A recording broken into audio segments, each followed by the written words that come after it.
The incompetence finally leaves. Ha! Mike, who settled in as the acting CEO, mocks me. His entourage of employees also look down on me, smirking. If I leave, all of the CEO's favorites will be fired. Mike's sister, the executive vice president Alice, bites her lip in frustration. What are you thinking? If Jack leaves, the company really won't be able to function. Shut up. I'm the acting CEO and you're the EVP. If you can't listen to me, then you should resign too. The CEO's wife, Linda, is completely on Mike's side. If I resign, Mike will take over the company, and I have no power to stop it. Watching this family-run business's internal strife is painfully distressing. I might as well resign. Thank you for everything up till now. I hum my head deeply. As I raise my head, I see that Mike, Linda, and the other employees have turned pale. Turning around, I am astonished. My name is Jack. I'm a 32-year-old salesman, working for a mid-sized design company, Harrison Design. Our company is family-run, with the upper management having the last name Harrison. The CEO is Mr. Harrison, the executive vice president is his son Mike, and the managing director is his daughter Alice. The CEO's wife, Linda, doesn't hold an official position, but she often comes to the office to complain about the employees. I've heard that family-run businesses often turn into tough workplaces.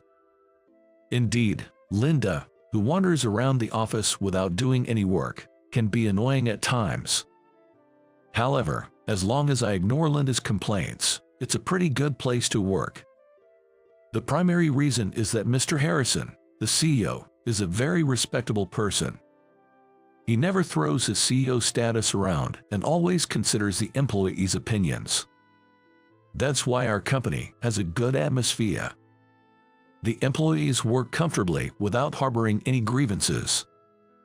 Mr. Harrison's children joined the company's leadership about 5 years ago. His eldest daughter Alice is a year older than his son Mike, but Alice is just the managing director, and Mike is the executive vice president. Alice doesn't really complain about this. Alice, a graduate from a renowned university in a major city, is extremely capable and never brags about it. She puts the employees' comfort first, making her the type of female supervisor you'd willingly follow. On the other hand, Mike, who became the executive vice president, is somewhat problematic. Before joining his father's company, Mike traveled the world as a backpacker, while Alice gained experience in another design office. There's nothing wrong with world travel. But Mike seems unable to shake off his student mentality and doesn't like hearing anything unpleasant. Perhaps our company still clings to a male-dominated society, given Mike's promotion despite being younger. Linda's influence is a major factor in Mike's usefulness. She dotes on Mike and seems to indulge all his whims. Yet, as the son of the respectable Mr. Harrison, Mike will probably change as he gains experience. I thought I was still young, but it's been 10 years since I graduated college. During that time, I've worked solely for Harrison Design. As more young people join, I feel my age. I try my best not to become an unpleasant supervisor. Additionally, I have a unique connection with Mr. Harrison. He enjoys playing chess, but few people in the office can match him. While there are people who play pool and checkers, I'm one of the few who can play chess. So we often play in his office during lunch breaks or after work. We don't hold back, and our win rates are about even. Well, I lost today. Maybe I'm getting old, says Mr. Harrison. What are you talking about, Mr. Harrison? We still need you to keep going strong. Mr. Harrison, having turned 60 the other day, started to worry about his age. From my perspective, he's still plenty young, vibrant, and the perfect example of a 60-year-old professional. It seems his concern about his age partly comes from the fact that his son Mike is still not capable enough to be left in charge with confidence. Leaving with a loss feels unsatisfying. How about it, Jack? One more game. Sure, but I won't go easy on you. Mr. Harrison laughs heartily, and we begin setting up the chess pieces again. Then, one day, something happened. A female employee rushes out of the CEO's office in a panic. "Somebody call an ambulance." Mr. Harrison collapsed right after he said he's having chest pains. As we employees head towards the CEO's office, we find the door open, and several employees have already crowded inside. I hear the loud voices of Mike and Alice. "Dad, hang in there. I'm loosening your tie now. Dad, you'll be okay. Just don't move. The ambulance is on its way." The paramedics arrived quickly and took Mr. Harrison away on a stretcher. Accompanying him were the executive vice president, Mike, and the managing director, Alice. Linda was at home and was informed, said she would head straight to the hospital. Meanwhile, us at the office couldn't focus on work, anxiously waiting for news from Mike and Alice. Soon, Alice called the company. "Dad's completely unconscious now. He's in a critical condition with arrhythmia and high fever," she said. From that day, a wave of unease spread throughout the office. While we tried to keep working, everyone was whispering about the future of Harrison Design. If Mr. Harrison doesn't make it, will we all lose our jobs? No, the executive vice president and managing director are still here. One of them will take over. But one of them was a significant issue. I thought things might work out if Alice became the CEO, but I was only anxious about the future if Mike took the position. There were several family meetings at the Harrison household. Ultimately, my worst fears were confirmed. Mike, as the eldest son, was appointed the acting CEO. This is what I think is the downside of family-run businesses. But it's not like the employees could vote for an acting CEO. The next day, Mike arrived at the office, taking on his new role with confidence. During the morning assembly, Alice, the managing director, announced it to all the employees. "Mr. Harrison is still unconscious. Harrison Design is facing its biggest crisis since its founding. Let's rally behind the acting CEO and get through this crisis together." As I listened to Alice's words, I find myself lost in thought. Is this really okay for Alice? Is she truly satisfied with this? "A few words, please, acting CEO." I know everyone is anxious at a time like this, but I need you to trust me and give it your all. If we all work hard, surely my father's condition will improve. One of Mike's supporters starts clapping. Soon, other employees join in with the applause. I join in while intently watching Alice. Alice, trying not to reveal her true feelings, joins the applause with a cold smile. An employee standing next to me mutters softly, "What's going to happen now? I'm really worried." It seems I'm not the only one feeling anxious. A few days have passed since Mike became the acting CEO, and its effect is already apparent. Mike has begun implementing major layoffs. It's been 5 years since Mike joined Harrison Design, and there are quite a few employees who are dissatisfied with him. Unfortunately, I am one of them. It appears he wants to get rid of anyone he considers a nuisance. For now, let me explain what's happened so far. Before the layoffs started, Linda had begun frequenting the CEO's office. I don't know what they were discussing, but it didn't seem like good news for us employees. "Hey, someone take somebody to the CEO's office and check out the situation." A female employee made tea and knocked on the door of the CEO's office. We all held our breath, listening to the sound. But unfortunately, hardly any voices leaked out. We waited for the female employee who delivered the tea to return. Soon, she came back running. "It looks like layoffs are definitely happening. Anyone who doesn't align with the acting CEO's views is out. That means those who oppose the executive vice president. No, the acting CEO in the past are definitely targets. What should we do? I've been pretty outspoken." If that's the case, I'm in a similar boat. Ever since Mike and Alice joined the company, it was clear who sided with the EVP and who with the MD. I was firmly anti-EVP, meaning I supported Alice. Then two of Mike's supporters from the CEO's office walked in, and we all fell silent. "What's this, a funeral? It's so quiet here. We need to support Harrison Design under the acting CEO now." "Well, who knows how many of you will remain? Just you wait and see." The two supporters exchanged glances and burst into loud laughter. It seemed their future was secure. And so, from the next day, one by one, people were let go. First, it was those who openly opposed Mike's methods. Then, those who had never voiced opposition but sided with Alice when issues arose. Alice became increasingly isolated. It seems Mike drove Alice out of Harrison Design. Despite being siblings with just a year's age difference and sharing the same parents' blood, why couldn't they get along? Eventually, I was the only one left supporting Alice. Alice bit her lip in frustration. "My mother always favored Mike. I've always been the one to oppose her, so I guess I'm not the favorite," Alice said. "Is the acting CEO, Mike, regularly visiting Mr. Harrison at the hospital?" Alice shook her head weakly. "He's left it all to the hospital. He seems to think there's no hope for a recovery. Mike is going to take over Harrison Design for good." "Alice, are you visiting Mr. Harrison in the hospital? How is his condition?" "There's been a significant change, actually. A good one. But Mike's actions have been so swift, I'm not sure if it's going to be in time." The fact that she mentioned in time suggests there might still be a chance for Mr. Harrison's return to the company.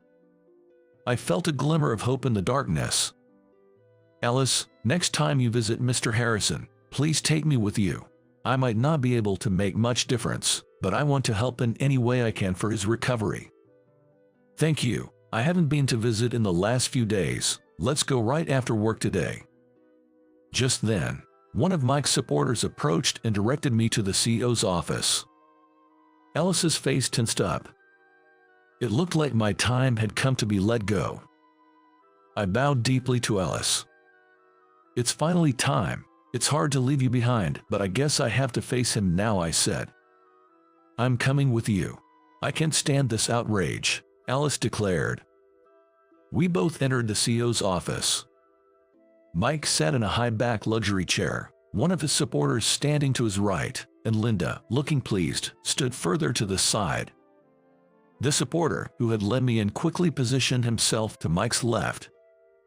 "Jack, you're also fired as of today, but you've dedicated 10 years to the company, so we'll call it early retirement. You'll get a decent severance package, so don't worry," Mike announced. There was no point in making a scene. I quietly nodded, understood. Mike mockingly laughed at me. "Glad the incompetent is finally gone." His supporters looked down on me, smirking. Alice bit her lip in frustration but quickly retaliated. "What are you thinking? If Jack leaves, the company really won't be able to function." "Shut up. I'm the acting CEO, and you're the MD. If you can follow my orders, then you should resign too," Mike snapped. Then Linda, who had been standing to the side, spoke up. "You're just like a limbless body now, unable to do anything. You're talented, so why not get hired by another company?" "Mom, are you saying I'm unnecessary for this company?" Alice asked. "Oh, you're just realizing that now. This company will be inherited by Mike alone. Don't worry, we'll adequately replace the employees we've lost," Linda said, smugly. Are these the words a mother bestows upon her own daughter, to whom she gave life? Once I leave, Mike's takeover will be complete, but I never had the power to stop it in the first place. Watching this family-run business split from the inside is heart-wrenching. I feel sorry for Alice, but I'm exhausted too. Maybe it's better to just resign. "Mike, Alice, Linda, I truly appreciate everything you've done for me," I said. I hung my head deeply. As I raised my head, I saw the pale faces of Mike, Linda, and their supporters. Turning around, I was astonished. There was Mr. Harrison in a wheelchair. A nurse, dressed in plain clothes, was pushing the wheelchair. "The doctor gave me permission to come out for an hour," Mr. Harrison said. Though he looked a bit thinner, Mr. Harrison's eyes were sharp, and he radiated energy. Linda staggered toward Mr. Harrison. When did you recover enough to use a wheelchair?" Linda exclaimed. "You and Mike never visited, so you wouldn't know, but my condition has been improving day by day," Mr. Harrison replied. "Oh, that's good. I've been worried all this time," Linda said. Mr. Harrison snorted and looked away from Linda, turning instead to Mike. "I see you've done quite as you pleased in my absence. Remember, you're only the acting CEO, not the CEO." Initially, Mike seemed unable to grasp the situation, but as Mr. Harrison spoke with firm authority, Mike began to tremble. I was just thinking of the company's best interests. I thought you were done for," Mike stammered.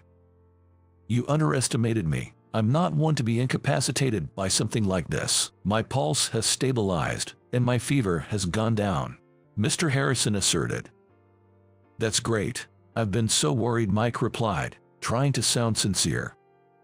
Mr. Harrison glared at Mike. "Don't say things you don't mean, but fine. It's probably your mother's influence anyway."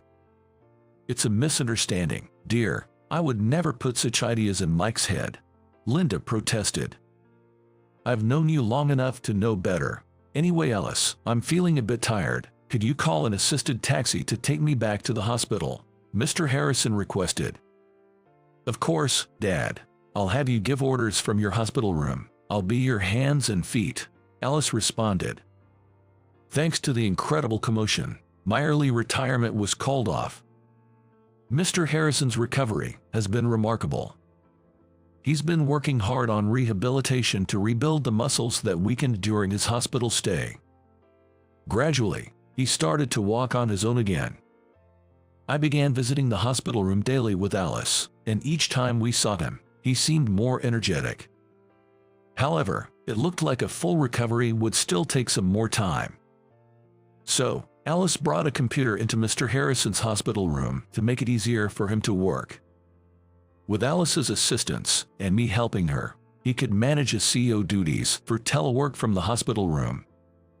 Despite being 60, Mr. Harrison is quite familiar with computers, so he was pleased to be able to work from his hospital room. He opened his laptop and turned on the power. "Well then, what should we tackle first? First, let's restore Harrison Design to its original state." What Alice displayed on the computer screen was a list of employees who had been fired. It might seem too good to be true to fire them on our own accord and then ask them to come back, but we can't operate without them. I'm prepared to apologize to each of them personally, she said. "That's right. I'll join you in apologizing. None of this would have happened if I hadn't fallen ill in the first place," Mr. Harrison agreed. Following Mr. Harrison's instructions, the fired employees were brought back. We all rejoiced at being reunited with smiles. "I'm relieved to be reinstated. I was worried about my remaining mortgage," one employee said. "That's good to hear. Let's continue to support Mr. Harrison," another added. With this, 90% of the original staff was restored. Unfortunately, we couldn't say it was 100% back to the old company. Now, we just needed to post job openings and bring in new talent. A fresh breeze would surely help the company grow even more. Eventually, Mr. Harrison was discharged and began attending work in a wheelchair.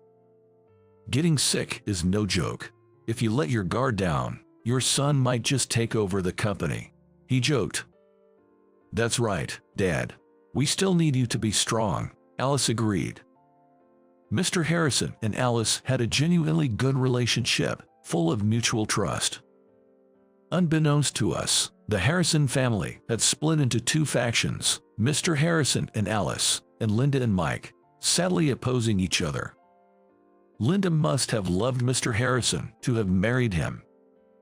Maybe love between a man and a woman doesn't last forever. As an unmarried man, I had no right to comment, but with most of the employees back, it was time for retribution against those who had betrayed Mr. Harrison. First, both of Mike's supporters were fired. Those two being around made Mike overestimate himself. But the real culprit here is Linda, Mr. Harrison reflected. As time passed in their marriage, they both grew increasingly dissatisfied with each other. Gradually, Linda became overly affectionate towards only Mike. Mr. Harrison, worried about Mike's carelessness but also showing his form of love, had appointed him as the executive vice president, a position higher than Alice's, despite her being older. It seems this act of love didn't quite reach Mike's heart.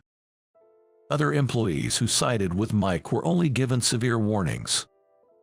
Employees are vulnerable. They have to adapt to whoever is in charge. It was a tough decision for them as well. Mr. Harrison understood this and refrained from demotions or dismissals. The main culprits in this situation were undoubtedly Mike and Linda. For Mr. Harrison, they were his son and wife, but they had to be appropriately punished. Firstly, Mike was demoted to a regular employee for manipulating employee fates in Mr. Harrison's absence. This personal decision seemed to have hit Mike hard. Having been appointed executive vice president upon joining the company, and even using the CEO's office in his father's stead, it must have been unbearable for him.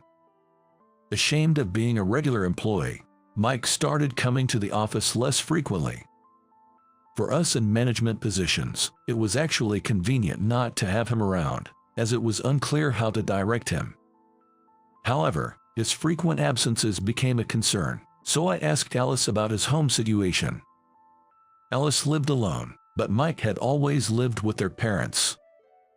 So, he's been shut in his room, with the housekeeper leaving his meals in the hallway outside. It's unbelievable, Alice said. He might have lost his confidence all at once, I remarked. However, Linda, who dotes on Mike, blames the clue-like turmoil on Mr. Harrison's illness.